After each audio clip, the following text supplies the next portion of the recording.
Año 1981. El sol de Talara cae como plomo fundido sobre la pista de la base aérea El Pato. El calor es tan brutal que el asfalto parece respirar, creando espejismos que deforman la silueta de los aviones de combate más poderosos de Sudamérica, los Sukhoi Su-22 Fighter de la Fuerza Aérea del Perú. Son nuestro puño de acero, la garantía de nuestra soberanía, comprados a la Unión Soviética para ser la pesadilla de cualquier adversario. Pero en este infierno de arena y salitre, nuestro puño de acero está inmóvil, silente. Herido no por fuego enemigo, sino por el clima implacable de nuestra propia patria. En el hangar número 4, un hombre de unos 50 años, con la piel curtida por 1000 soles y las manos marcadas por una vida entera entre grasa y metal, se desliza fuera del ala de uno de los Sukhoi. Es el técnico supervisor Luis Ramírez, aunque para todos en la base, desde el coronel hasta el último de los reclutas, es simplemente Lucho, o cuando la confianza apremia, Cholo Ramírez. No es un ingeniero graduado en Moscú, no tiene títulos rimbombantes ni un uniforme planchado. Lo que Lucho tiene es algo mucho más valioso, cancha. Décadas de experiencia metido en las entrañas de cada avión que ha defendido los cielos del Perú. Se quita los guantes y señala una mancha oscura que se extiende por el concreto debajo del ala. Otra vez, carajo, murmura para sí mismo. El olor penetrante a combustible de Jack JP-1 es tan espeso que casi se puede masticar. Lucho se arrodilla. No es una gota, es un hilo constante de combustible que se escapa de una junta interna. Un hilo que, en el aire, con la fricción, el calor de los motores y una sola chispa perdida, se convertiría en una bola de fuego de miles de grados, desintegrando el avión y a su piloto en una fracción de segundo.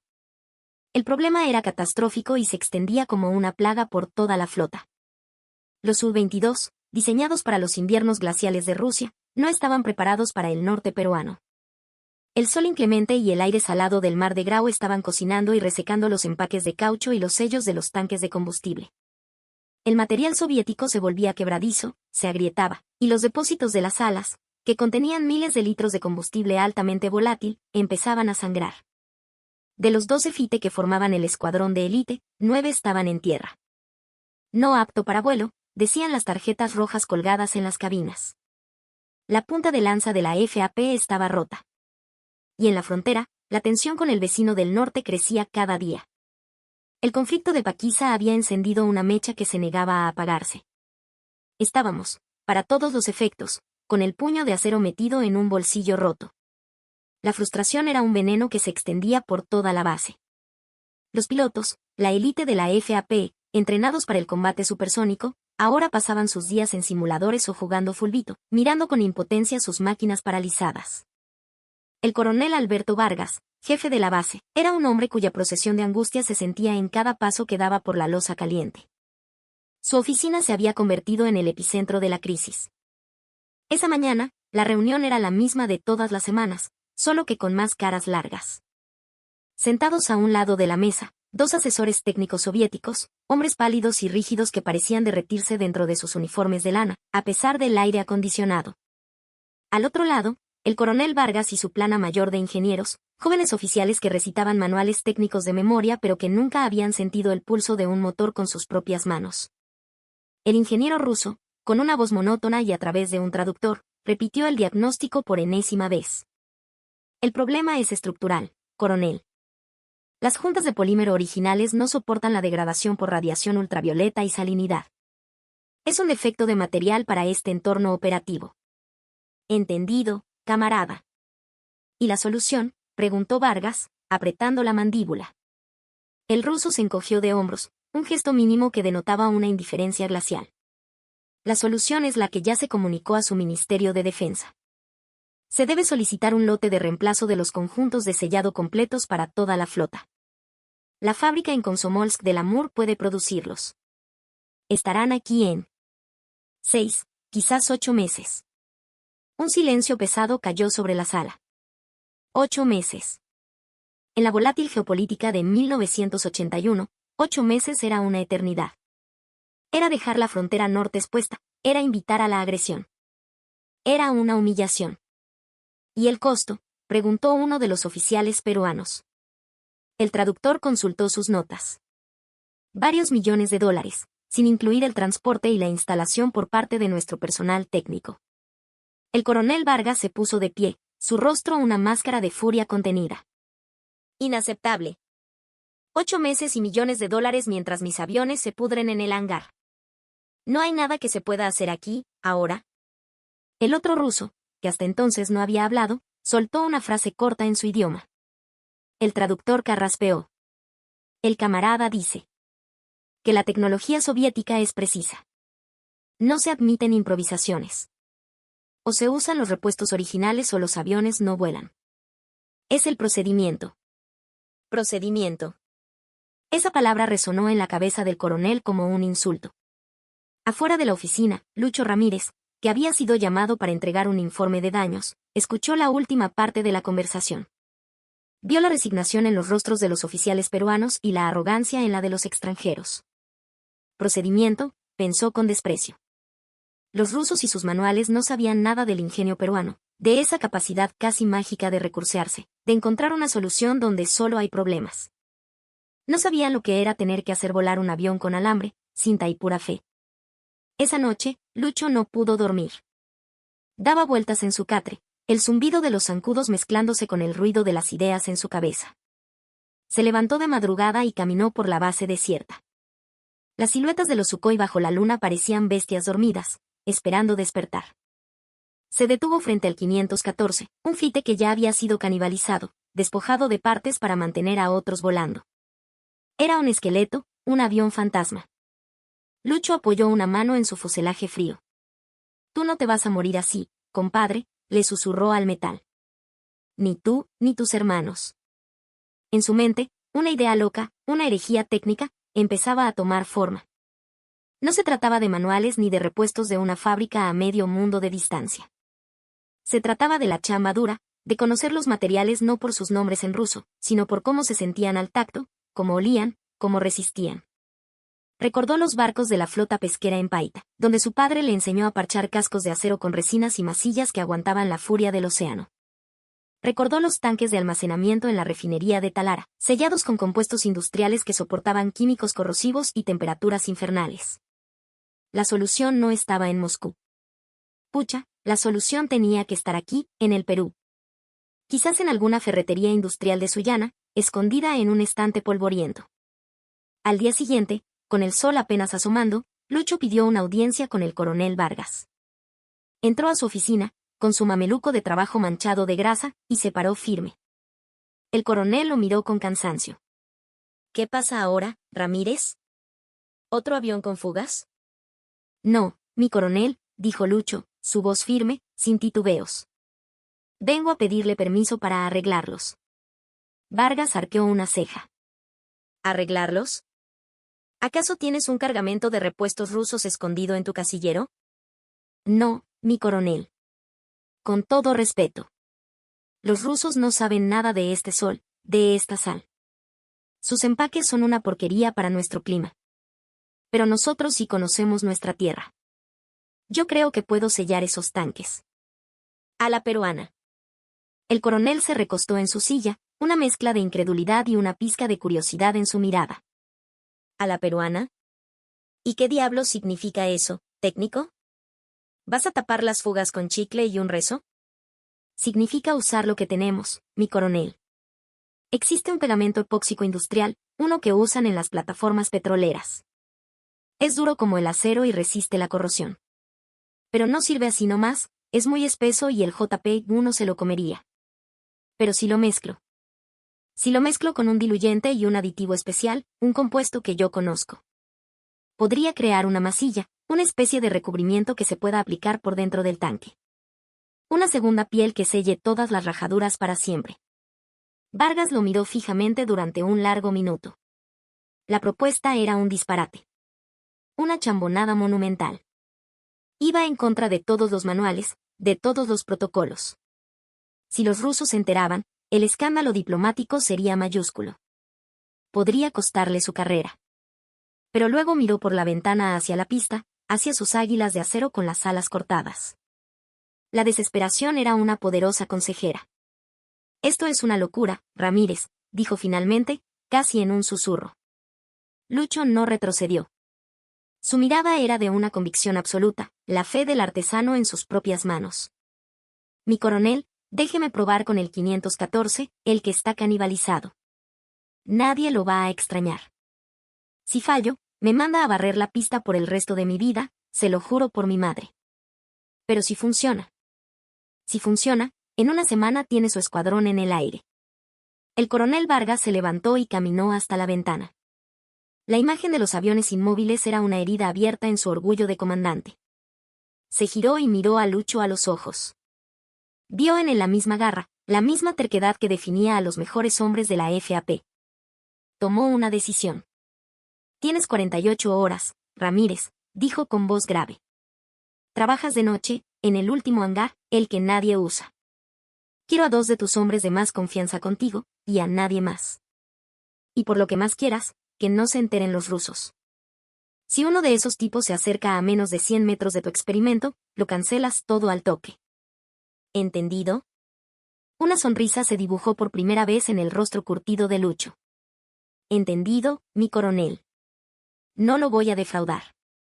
Esa misma tarde, Lucho y 2 jóvenes técnicos, a los que llamaba con cariño sus causas, tomaron un viejo jeep y se perdieron en el camino polvoriento hacia Sullana. En una tienda de suministros industriales, entre sacos de cemento y rollos de alambre, Lucho encontró lo que buscaba. Compró varios galones de la resina epóxica, un solvente industrial de olor violento y, en una pequeña botella sin etiqueta que el dueño le vendió por debajo del mostrador, un aditivo anticorrosivo usado en la industria naval. Con esto le pintas el casco a un barco y te dura 100 años, Luchito, le había asegurado el vendedor. La operación Masilla Milagrosa comenzó esa noche. El hangar 12, al final de la base, se convirtió en su laboratorio clandestino. La única luz provenía de un par de reflectores que creaban sombras gigantescas en las paredes metálicas. El Sukhoi 514, en el centro, parecía un paciente en una mesa de operaciones. El primer desafío era la mezcla. Usando un viejo mezclador de pintura modificado con una paleta de acero, Lucho comenzó a experimentar. La primera mezcla fue un desastre, un engrudo espeso e inmanejable. La segunda, demasiado líquida, se escurría por las superficies verticales. «Pucha, esto está más difícil que enseñarle a volar a un pingüino», exclamó uno de los jóvenes técnicos, limpiándose el sudor de la frente. Lucho no se inmutó. Con la paciencia de un alquimista, fue ajustando las proporciones. 3 partes de resina, 2 de solvente, media parte del aditivo secreto. Revolvió la mezcla una y otra vez. Poco a poco, la sustancia comenzó a adquirir la consistencia que buscaba, parecida a una pintura espesa, lo suficientemente fluida para ser aplicada, pero con el cuerpo necesario para rellenar las fisuras. El resultado era una pasta de un color grisáceo y un olor químico tan potente que les hacía llorar los ojos. Ahora venía la parte más peligrosa, la verdadera chamba. El tanque de combustible de un Sub-22 no es un depósito hueco. Es un laberinto de costillas estructurales, cables, sensores y deflectores. El acceso era una pequeña escotilla en el ala, apenas lo suficientemente grande para que un hombre se deslizara dentro. Era un espacio claustrofóbico, oscuro y lleno de vapores residuales de combustible. Era meterse en la boca del lobo. «Yo entro», dijo Lucho sin dudarlo. «Ustedes quédense afuera con los ventiladores. Si no salgo en 20 minutos, me sacan calatos si es necesario». Equipado con una simple mascarilla de tela, una linterna amarrada a la cabeza y una espátula, Lucho Ramírez se metió en las entrañas del fite. El espacio era asfixiante. El olor a solvente de su propia mezcla se sumaba a los vapores de JP-1, creando un cóctel tóxico que le martillaba la cabeza. A la luz temblorosa de su linterna, el interior del tanque parecía una catedral gótica de metal. Con movimientos lentos y precisos, comenzó a aplicar la masilla. Con sus manos, esas manos que conocían cada remache y cada soldadura, fue cubriendo cada junta, cada unión sospechosa, cada rincón donde una molécula de combustible pudiera pensar en escapar. No era el trabajo de un técnico, era el de un escultor, un artesano que moldeaba su creación para salvar vidas. Pasó casi 2 horas ahí dentro, saliendo a intervalos para tomar aire y volver a entrar. Cuando finalmente salió, estaba empapado en sudor, pálido y temblando por el esfuerzo y los químicos, pero en sus ojos brillaba el fuego del trabajo cumplido. El interior del tanque estaba completamente recubierto por una capa uniforme y lisa de su masilla gris. Ahora solo quedaba esperar. La parte más difícil, la cura.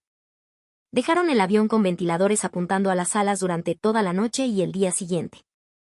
Lucho apenas durmió. Repasaba cada paso en su mente. ¿Habría funcionado? ¿O la mezcla se agrietaría, se disolvería, o peor, reaccionaría con el combustible y explotaría? La mañana de la prueba final, el coronel Vargas llegó al hangar 12 solo. Su rostro no revelaba ninguna emoción. Lucho y sus 2 ayudantes estaban allí, con los ojos hinchados por la falta de sueño. «Reporte, Ramírez», ordenó el coronel. «La masilla está curada, mi coronel. Dura como una piedra. Es hora de la verdad». Trajeron una manguera desde un camión cisterna. El sonido del combustible de jet llenando el tanque del ala reparada fue el único que se escuchó en el hangar durante varios minutos. Era un sonido que podía significar la gloria o el desastre. Llenaron el tanque por completo y luego lo presurizaron, simulando las condiciones de un vuelo a gran altura.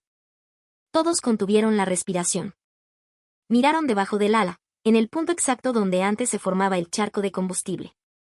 Pasó 1 minuto. 2. 5.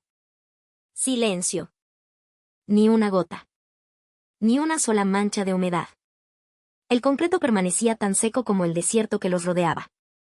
Uno de los jóvenes técnicos no pudo contenerse y soltó un grito ahogado de alegría.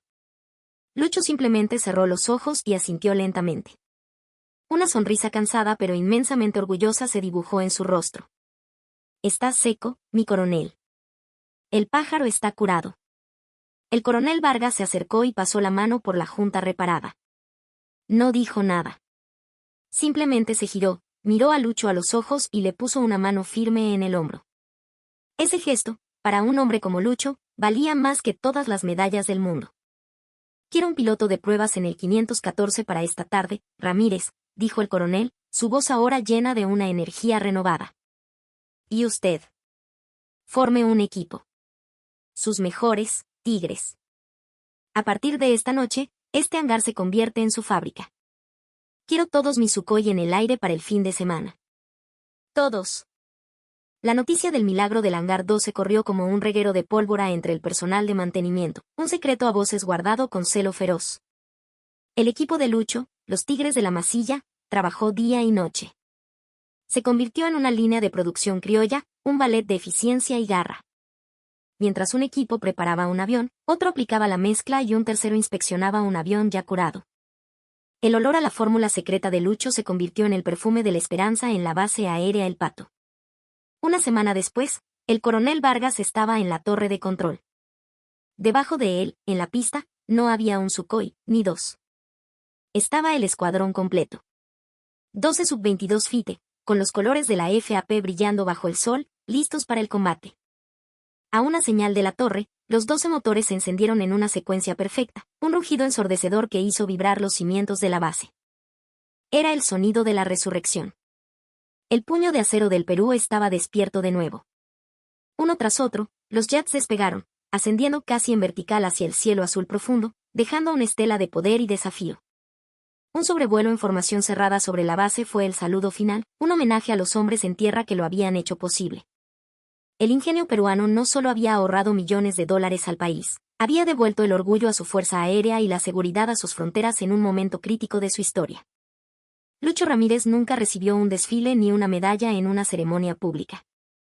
Su hazaña, por razones de seguridad nacional, se mantuvo como un secreto bien guardado, una leyenda susurrada en los hangares de la FAP. Recibió un ascenso, un apretón de manos del comandante general y el respeto eterno de cada hombre que vestía el uniforme azul. Para él, eso fue suficiente. Décadas más tarde, en el Museo Aeronáutico de la Base de Las Palmas, en Lima, descansa uno de aquellos Sukhoi de Talara. Durante un proceso de restauración, un joven ingeniero, curioso por una extraña capa gris dentro de los tanques de combustible, encontró un viejo informe clasificado. Al leerlo, sus ojos se abrieron con asombro. Descubrió la historia de un técnico que se negó a aceptar un imposible como respuesta, de un cholo con manos de oro que, armado con su ingenio y unos químicos de ferretería, le devolvió los dientes al tigre. Aquel sellador, la masilla milagrosa del técnico supervisor Luis Ramírez, seguía allí. Intacto, flexible y firmemente adherido al metal después de más de 40 años. Un testimonio silencioso y eterno de que, cuando la situación es crítica y los recursos son escasos, el arma más poderosa de un peruano no es la tecnología importada, sino esa garra indomable, ese ingenio inagotable que convierte lo imposible en una simple chamba más.